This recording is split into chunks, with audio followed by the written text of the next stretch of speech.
Um dos motivos da existência do nosso podcast é o aprendizado de algo novo, algo que console, algo que esclareça, algo que fortaleça. Aprender sobre o Espiritismo verdadeiro, sem dúvida alguma, exige de nós paciência, perseverança e uma dose muito grande de atenção. O rigor aplicado por Allan Kardec em todas as suas pesquisas, experimentações, observações, deve sempre ser o que alicerça nosso estudo. Embora deva ser assim para todas as pessoas, para aquelas que jamais se dedicaram ao estudo sério dessas publicações, que são em verdade a codificação espírita, será necessário algo mais. Não dá para se construir um imenso edifício sobre uma base inadequada, uma estrutura frágil, mal feita, e esperar que ele sempre esteja lá, intacto, sem oferecer os riscos que todos imaginamos quais sejam. Em relação ao estudo do Espiritismo, desconstrução é a palavra. Esse nosso, entre aspas, edifício monumental, se iniciamos de maneira errada, se construímos sobre a areia, deverá sim ser removido, desconstruído, para dar lugar a uma nova construção, algo sólido, muito bem alicerçado. Desconstrução e reconstrução. Tudo aquilo que se aprendeu de errado, de inadequado, de ilusório, de fantasia, perderá o sentido diante das verdades trazidas pelos espíritos superiores a Allan Kardec.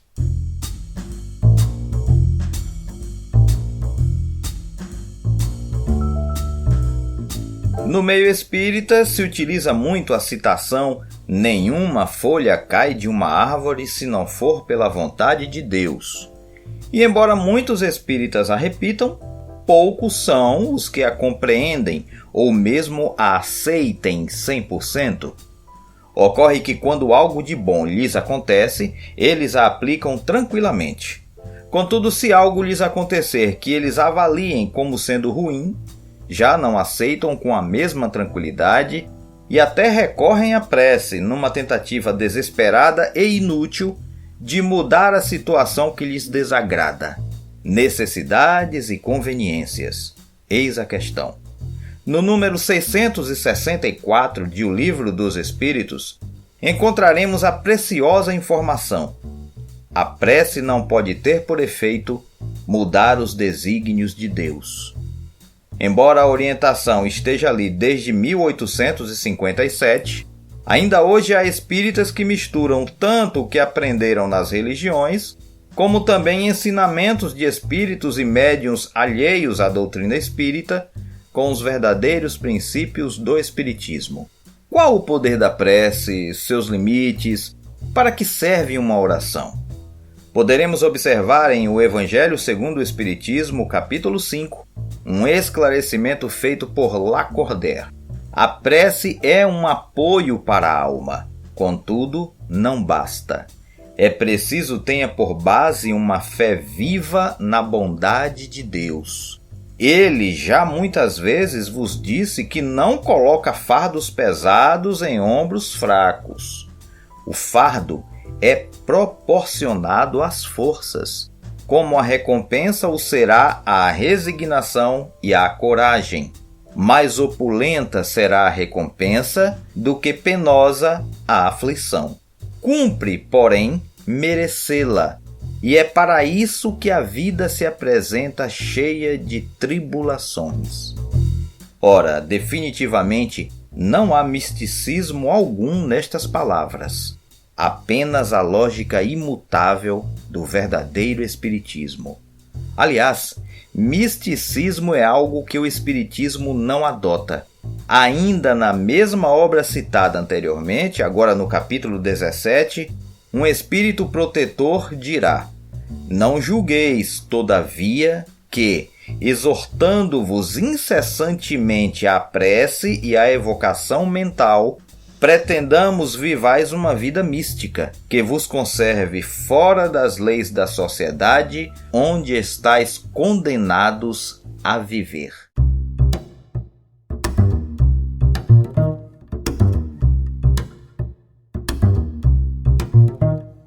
Da mesma forma que alguns espíritas utilizam a prece de maneira inadequada, fazem uso de um argumento comum no meio espírita: a lei de causa e efeito.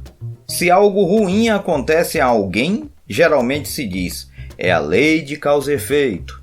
Ou então, viu aí? A lei de causa e efeito não deixa passar nada. Como assim? Que lei é essa?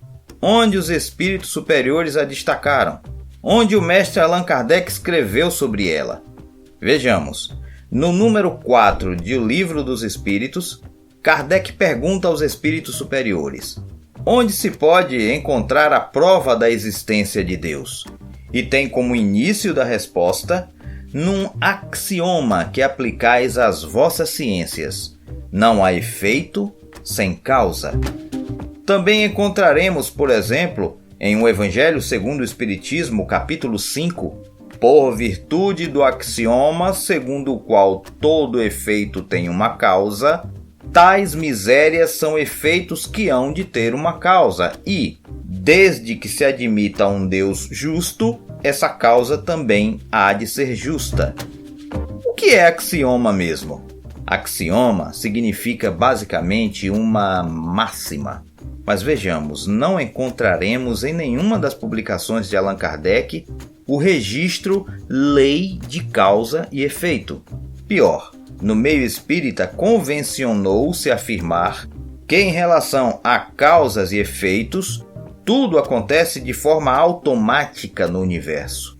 Costuma-se afirmar que Deus cria suas leis e elas se executam automaticamente. Será mesmo? E aquela citação de que nenhuma folha cai de uma árvore se não for pela vontade de Deus? Onde ela se encaixa nesse caso? Eis o que esclarece nosso chefe espírita na obra A Gênese, os milagres e as predições segundo o Espiritismo, capítulo 18. Do fato de ser inevitável, porque é da natureza o movimento progressivo da humanidade, não se segue que Deus lhe seja indiferente e que, depois de ter estabelecido leis, se haja recolhido à inação, deixando que as coisas caminhem por si sós. Sem dúvida, suas leis são eternas e imutáveis, mas porque a sua própria vontade é eterna e constante, e porque o seu pensamento anima sem interrupção todas as coisas. Esse pensamento, que em tudo penetra, é a força inteligente e permanente que mantém a harmonia em tudo.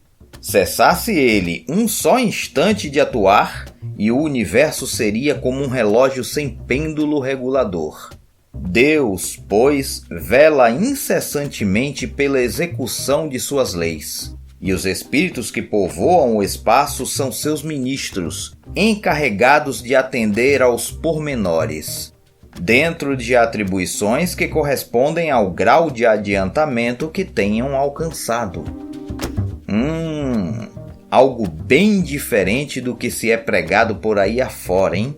Será que a afirmação Deus, pois, vela incessantemente pela execução de suas leis não nos diz nada? Espíritas, abram seus olhos.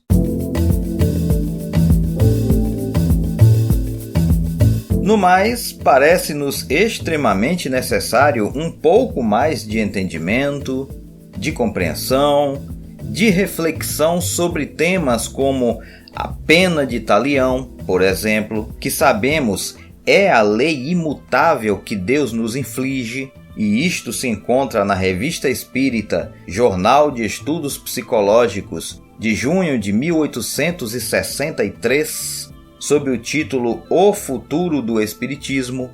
Também importantíssima uma leitura muito atenta do tema Código Penal da Vida Futura, que podemos encontrar na obra O Céu e o Inferno, ou A Justiça Divina segundo o Espiritismo, em sua primeira parte, capítulo 7, Tudo isso para que possamos perceber que há sim, quase que sempre, algo de inadequado, ou seja, que está na contramão do Espiritismo e que aprendemos em alguma outra obra após Kardec a ser desconstruído e reconstruído em nossas consciências, só que agora da maneira correta. Fica a dica. Então, meus amigos, se estamos necessitados de uma boa prece, eis o porquê de fazê-la. Allan Kardec, o Evangelho segundo o Espiritismo, capítulo 27. O que Deus lhe concederá sempre, se ele, o homem, o pedir com confiança, é a coragem, a paciência, a resignação. Também lhe concederá os meios de se tirar por si mesmo das dificuldades, mediante ideias que fará lhe surgiram os bons espíritos, deixando-lhe dessa forma o mérito da ação. Muito bem, essa semana tivemos uma grata surpresa. Ultrapassamos o número de 1000 downloads. Nossa, que maravilha! Queremos agradecer a todos vocês que nos escutam tão carinhosamente e que refletem conosco sobre o Espiritismo verdadeiro, que são as publicações de Allan Kardec, a codificação espírita. Sigamos unidos nesta comunhão de pensamentos, conforme orienta o codificador dessa nossa querida doutrina espírita, que nos consola, nos esclarecendo. É isso aí, meus amigos. Não esqueçam de assinar o nosso podcast para que possam receber as informações dos novos episódios assim que eles forem lançados.